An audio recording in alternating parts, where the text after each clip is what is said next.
Before we get started, I have a quick favor. I've been self-funding the Finding Genius podcast for 5 years now. I've done over 3,000 episodes. And as you can see on YouTube, we're up over 1 million views on the channel, which is fantastic. The next thing I really want to push on is to get up to 10,000 subscribers. Because once we do, we'll be able to put a donate button and we'll be able to solicit donations to help keep the podcast running and to also get the Finding Genius Foundation moving along. We have a big project studying anxiety, depression, and PTSD and working on a product to help people overcome these problems because I've seen them explode recently after the last 2 years of the whole virus situation. So if you would, please subscribe to the podcast. That would help us tremendously. Give us a thumbs up and check in the description for Buy Me a Coffee. It's about $5. If you could buy me a coffee, I'd really appreciate it. It would help keep the channel going, and I love coffee. Thank you.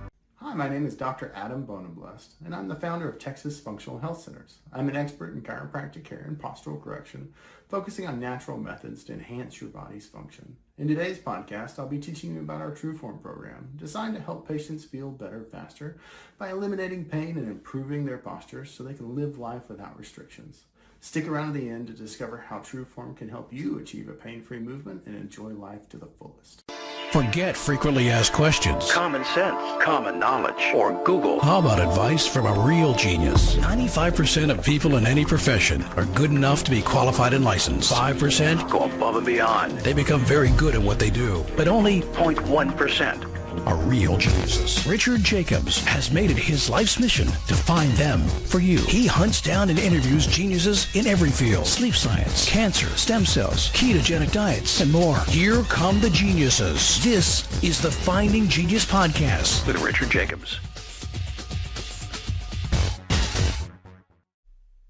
Hello, this is Richard Jacobs with the Finding Genius Podcast. My guest is chiropractor Adam Bohnenblust. He was born and raised in the DFW, Dallas-Fort Worth area. He goes by Dr. B. He completed undergraduate work at Tarrant County College in Hurst, Texas, after graduating from Trinity High School in Euless.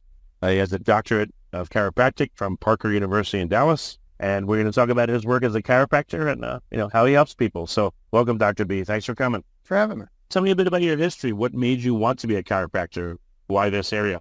For sure. In junior high, I was playing football and I had an interesting tackle where 3 guys collided with me and I broke 3 of the vertebrae in my middle of my back.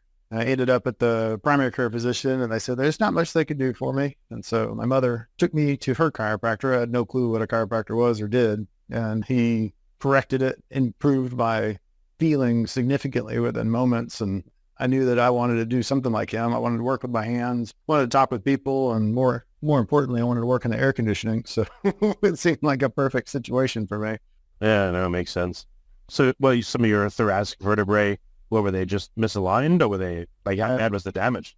Pretty significant anterior collapse. So the front end of the bone broke down, and so I have wedged vertebrae in the middle of my back. So they're still perfect, but figured out how to manage it and take care of it through all my education. Well, I would guess you probably trade chiropractic with other practitioners. So is it hard for a normal chiropractor to work on you even today, years later? It does tend to be a lot more difficult to get that area of my back to move. There's a lot of scar tissue and muscle spasms that tend to hold it in place. But I train interns from the Parker University, and so I let them practice on me. Oh, well, so they're able to do it. Oh, yeah. Wow. Okay. So you went into chiropractic. How long have you been doing it? Is there any particular specializations do you do, like Gonstead, or do you do diversified? What type of chiropractic do you do? Let's see, we've been in practice for 11 years. I started this practice while I was still in school. I've always worked under diversified type chiropractors. I do have a lot of background in myofascial release. I did go to massage school through Parker, 15, 16 years ago. So before I got to the chiropractic school. And so I do a lot of soft tissue work on top of the regular diversified style adjusting. Oh, so you don't go in and just tell them to lay down and start cracking away. First, you'll maybe try to release some tension around the vertebrae. Sure. Could make it easier on both of us. Yeah. Well, what have you noticed if chiropractors don't do that? They go in and they just try to crack somebody right away. What are some of the problems that can occur from doing that? For sure. The first thing that I typically see is that if I don't release any of the muscle spasms, it's very difficult to achieve the adjustment. So we don't get anything to move, or we only get one thing to move instead of 2 or 3 things that we're looking to get moving. And then secondary, they typically end up with a muscle spasm that's worse if we don't release the muscle spasm first. Yeah, and I guess people that are not familiar with getting it adjusted, they're tense anyway, and they don't it takes a while for people to learn how to relax. I've been adjusted, many, many times, and I've gotten really good at relaxing, but I'm at the point now where I could tell where someone's setting up that's not going to go. I'm like, no, wait, because things are not released yet. Because I know it'll just be like, things won't move and it hurts.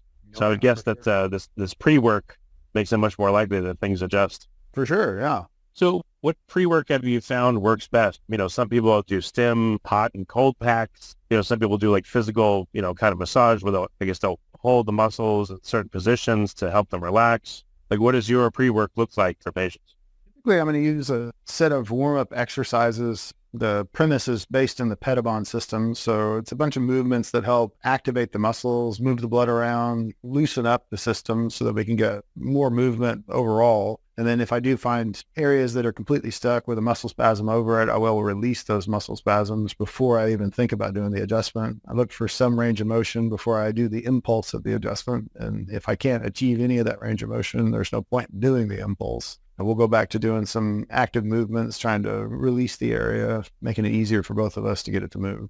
Yeah, I've noticed when I go on trips and I come back, the first adjustment, not much adjusts, but the second one does. So I wonder if like impulsing a joint, even if it doesn't adjust, does that do anything? Does it signal the joint to maybe start releasing over a period of time, or does the impulse backfire and make it harder to adjust later on? Yeah, the actual cracking noise really isn't necessary. The movement in and of itself, that high velocity, low amplitude movement, helps reset the soft tissue in the surrounding areas. So in the muscles and in the ligaments, there's receptors that our body uses to tell where they're at in space or tell how tight they are. And whenever we do that impulse, regardless of the audible sound or not, those nerves or the nerve endings within those muscles and ligaments get reset to a degree, and it helps make the brain pay attention to that particular area. And it does help release the muscles and the soft tissue so that probably the next time we'll be able to achieve something better. So you use the, I don't know if it's called a gun or not, the activator. I don't know what chiropractors call it besides the activator. There's a couple of different versions of it. Sometimes they'll call it the Pro Adjuster or an activator. Their premise is relatively the same. All of them have a little bit different function, but it's tool-assisted adjusting is the way we like to kind of generalize that scenario. I do use it in certain cases, especially really acute car accidents or somebody that has a disc herniation or, say, an older female that has really bad osteoporosis. There's no way that I could do a diversified style adjusting without hurting them. So the adjuster does fill that gap for us, the gentler style of adjusting. Yeah, I've had it used on me, and it seems to loosen up areas a little bit. And it sounds like they're typing a letter. Stapler. Right. Yeah, or a stapler. Okay. So you do all those things. Do you find the need for stim or hot packs or cold packs, or just the manual movement of the tissue and the exercises are enough? Right. I typically, if I'm going to do something like hot or cold or the stem, I'll send them home with that pre-work. So I don't want to do work here that's something easily achievable by the patient. I want to spend the time with expertise doing things that they can't do by themselves. That makes sense, right? Makes a lot of sense. When people come to you, when it's the first time, like what are some of the reasons that people will come to you as a chiropractor? I know everyone's different, but are there some commonalities that people tell you? More often than not, very few patients are acute. Most of them are going to come in and they have a re-exacerbation of a previous injury or some issue that they've had forever. So somebody will show up and say, I've had neck pain for the last 2 weeks, and we'll get through it. We'll start talking about it. I mean, when's the first time you remember not having any kind of neck pain whatsoever? And they'll tell me high school or 20 years ago. And so the issues tend to build up to a point that they finally get where they want to take care of it or they need to take care of it because it's impacting some portion of their life. It sounds like people live with these things for a long time before they get help. For sure. And people with headaches, right? They never knew that a chiropractor could help them with the headaches. And all of a sudden they're here saying, you're my last resort. I've been to the neurologist. I've taken all the pills. I've done all the things. Somebody recommended I see a chiropractor. And it's amazing the difference that we can make them. People wait so long. Is it, just, I know historically chiropractors were looked down upon, by medical doctors. I don't know if they still are today, but so do you think society still views chiropractors as a last resort and not like quote unquote real medicine? I mean, I don't agree at all with that. I love chiropractors, but what do you see? I see that more and more the younger providers are referring to chiropractors more often, especially with the pain medicine, the whole debacle going on with that. They're making more referrals for just generalized pain or idiopathic lumbar pain, something that they can't send them to a referral for a neurosurgeon or orthopedic surgeon. We tend to get them more and more from primary care physicians. I think the general public doesn't know what we do. I don't think there's a clear message from all of us together saying what we do or how we do it. And that leaves the mystery for the general public having no clue exactly what we do. They just think we're here for low back pain. I'm sure you know the chain, the Joint Chiropractic. Do you think the chain has helped or hurt chiropractors? I'm of the belief that it's given people a lower bar or barrier of, I think it's getting people to experience it and understand whether they like it or not. It gives people a foothold into understanding what we do. Typically, the joint chiropractic offices will, if somebody has a serious injury, they'll make a good referral or push them to a more capable office that has x-rays or does some therapies or does some decompression or something like that. And so I think when they're run right, they're benefit for the chiropractic in total. Before we continue, I've been personally funding the Finding Genius podcast for 4.5 years now, which has led to 2,700 plus interviews of clinicians, researchers, scientists, CEOs, and other amazing people who are working to advance science and improve our lives and our world. Even though this podcast gets 100,000 plus downloads a month, we need your help to reach hundreds of thousands more worldwide. Please visit findinggeniuspodcast.com and click on Support Us. We have 3 levels of membership from $10 to $49 a month, including perks such as the ability to see ahead in our interview calendar and ask questions of upcoming guests, transcripts of podcasts you're interested in, the ability to request specific topics or guests, and more. Visit findinggeniuspodcast.com and click Support Us today. Now back to the show. Okay. Chiropractors seem to have strange hours. They have like reduced schedules on Tuesdays and Thursdays, and they, I don't know, they just seem to have a very unusual schedule. Why is that, do you think? Most offices, probably if it's a single doctor, it's strenuous working on patients all the time. So that's one reason that you'd probably have a reduced day once or twice a week. It's like working out all day. And if you're running 8 to 8, 4 or 5 days a week, it's pretty difficult on your body. And sometimes we got to do our paperwork. That's the other side of it. So filling out all the paperwork and keeping track of all our notes and doing all the clerical work on the backside. Most of us are a business owner as well as a provider. So it's really difficult for us to find time outside of the hours that we're open to make that work. Yeah. So how many patients in a day, just to give people an idea, like how strenuous is it to adjust? If you do 30 patients in a day or 50, what's really the limit physically for a lot of chiropractors where they just, beyond that point, they're just exhausted? For me, once I get to the point that I'm seeing 80 or 90 adjustments in a day, that's where I get to the point that I can't quite keep it up back to back or day to day. Like in my office, I'd probably average 60 to 70 adjustments in a day. That's a lot. How much physical effort does it take to get through 60 or 70 people? Is it built up over time? Oh, for sure. Yeah. Right off the bat, there's no way I was going to do it as effectively as I do now. And it's depending on the person. It takes a considerable amount of effort for some people, even little tiny people. Sometimes they take even more effort than the really stocky guys. So it's really interesting just what it takes to get it done. Oh, why are some people harder to adjust than others? They tense up, they can't relax, and so it makes it harder for you, or what's the reason? Yeah, I think most of it's probably the subconscious, or maybe they watch too many fighting movies where somebody broke their neck, but some of it is the resistance to it. And if they can't relax, it's really difficult for us to get the adjustment that we need. And I'm having to, be in a stooped posture for a minute, maybe 2, working with the person, trying to ease them into the adjustment, because I certainly don't want to put too much pressure on a muscle or cause any kind of spasm because I was just forcing my way through it. Yeah, no, it makes sense. Okay. So what are the typical conditions that people come to you for? Is it low back pain? Is it headaches? What are, let's say, the top 3 that people tell you they have problems with, say, what your help on? I'd say number 1 is the low back pain. So more often than not, low back in the general population is going to be anywhere from the shoulder blades all the way down to the lower part of the butt. So any kind of low back pain, sciatica, that kind of stuff, they'll show up. That's number 1 for us. The next one would be neck pain that goes from either the base of the skull all the way up into the upper back or the traps. And that one seems to be more and more common. The more people are using computers or working from home and not having a good work setup, that one's getting more and more common. Radicular symptoms, so pain coming from the neck or the lower back running down the arms or legs, is probably number 3 for us. We do get a lot of people that come in. Incidentally, they'll mention the headaches and never knew that we could help them with it. Doesn't seem to be the primary driver for most people to show up at the office. Okay. And then I know everyone's different, but should people just continue coming forever, at least maybe a once a week pace, or what kind of pacing have you seen works for folks where they get the relief they want? Sure. In my office, I'm more of what you would consider a mixer. So there's two different camps of chiropractors, ones that believe the adjustment by itself is all that's necessary, and others that'll add modalities. So like you were talking about the TENS units or the hot and cold packs. I like to incorporate a lot of structural rehab into my program so I can lay enough foundation that a person doesn't necessarily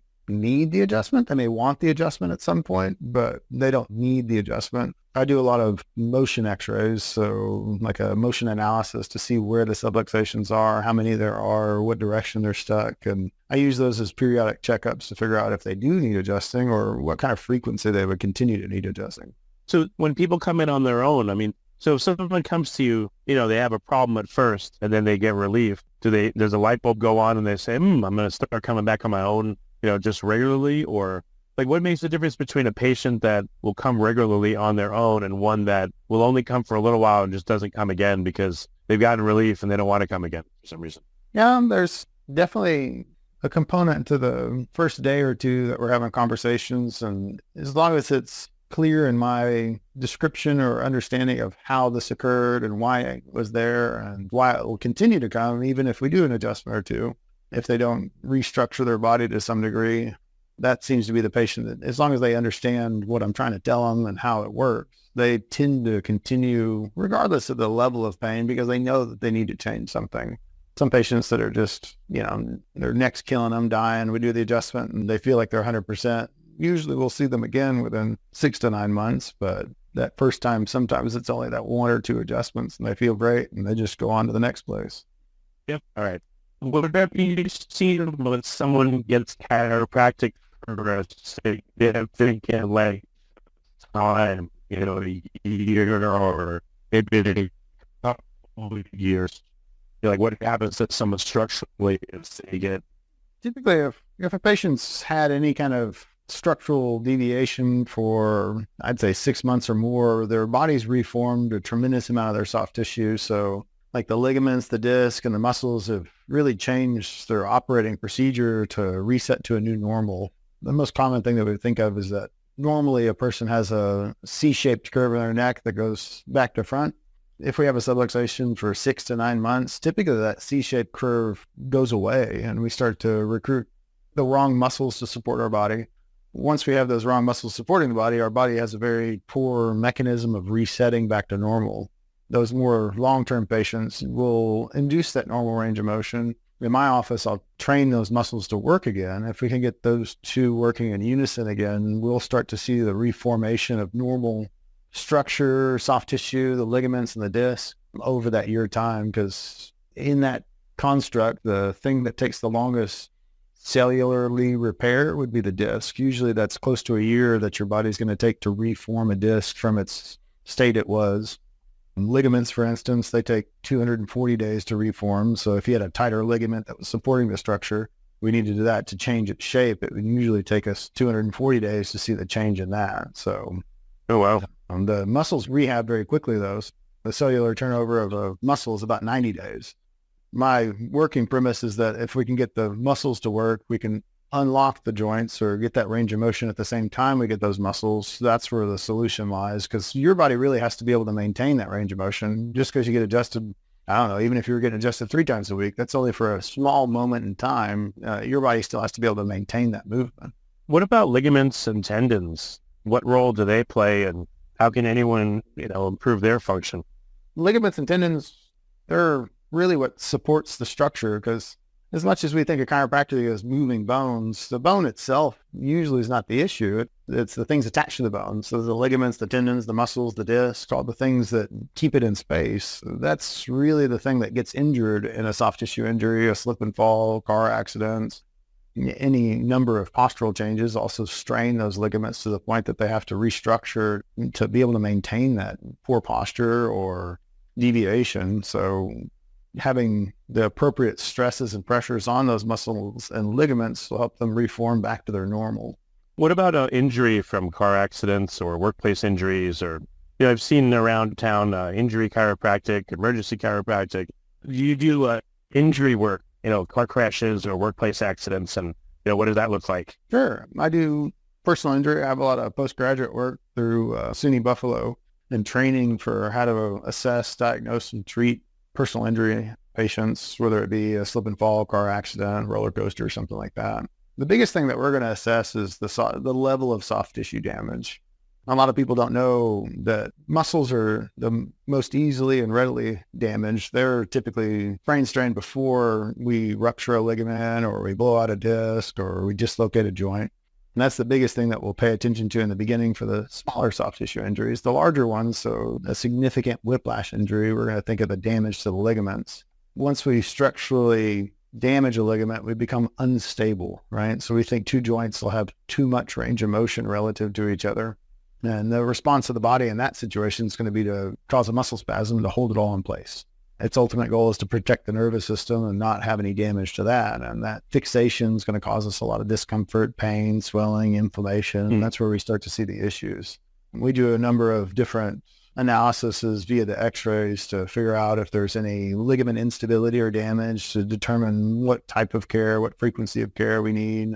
MRIs are very helpful for this. It tells us if we have a disc herniation, the level of the disc herniation, the damage that's around that soft tissue so that we can figure out how we need to treat it, what level of treatment is appropriate in the beginning, and where we need to go for the end. Okay. So in a car accident, for instance, things are being moved violently. Why does it seem to take sometimes a day or two for someone to feel the effects of a car accident, for instance? Some of the things that we're injuring, say the ligaments or the disc, have very little blood flow to them. So the inflammation cascade or the process of inflammation takes sometimes 72 hours. Oh, no. So is that why it takes a day or two sometimes to feel your injuries in a car accident? Yeah, the peak of inflammation from a trauma injury is going to take upwards of 72 hours. So typically patients will either feel it right away or they'll continue to get worse for the next 3 days. Why is that? The body is what's happening in their body that takes, 3 days, let's say, for them to feel the extent of their injury? Yeah, the things that become injured typically within the car accident, so not just the muscles, but the ligaments and tendons and the disc have less blood flow than, say, your ankle does. That blood flow regulates how quickly our body can get the repairman to that area, and that's what causes the inflammation. So as it starts to build up over the next day or two, as it's building up those cells in that surrounding tissue so that it can rebuild it, that's where all the inflammation starts to occur. And anywhere there's inflammation, it can start to push and press on other delicate parts. So say the nerves between the joints or the nerves that exit the spine, and that's where we'll start seeing more and more of those symptoms. Okay, that makes sense. I see. Well, very good. Where are you located in Dallas, Fort Worth, and where do you tend to get people that you treat? What cities? Sure. Central to downtown Dallas. I'm in the Baylor Hospital Complex. That's just north of downtown Dallas. We take patients from the surrounding areas. So as far as Irving, as far as Richardson, all of Dallas proper, and we go south. We see a lot of people I even have patients coming from Red Oak. So anywhere from a 45-minute to an hour drive from the office. Okay, very good. And what's the best place for people to find out more about your office? Where can they go? Sure. My website's texasfhc.com, so Texas Functional Health Centers. That's the best place to find us on our website. We do have a Facebook page, Instagram, all those fun things if you want to check out any of the videos and whatnot, all under Texas Functional Health Centers. Okay, very good. Well, thank you for coming on the podcast. Sure. I appreciate it. It was a lot of fun. If you like this podcast, please click the link in the description to subscribe and review us on iTunes. You've been listening to the Finding Genius podcast with Richard Jacobs. If you like what you hear, be sure to review and subscribe to the Finding Genius podcast on iTunes or wherever you listen to podcasts. And want to be smarter than everybody else? Become a premium member at findinggeniuspodcast.com. This podcast is for information only. No advice of any kind is being given. Any action you take or don't take as a result of listening is your sole responsibility. Consult professionals when advice is needed.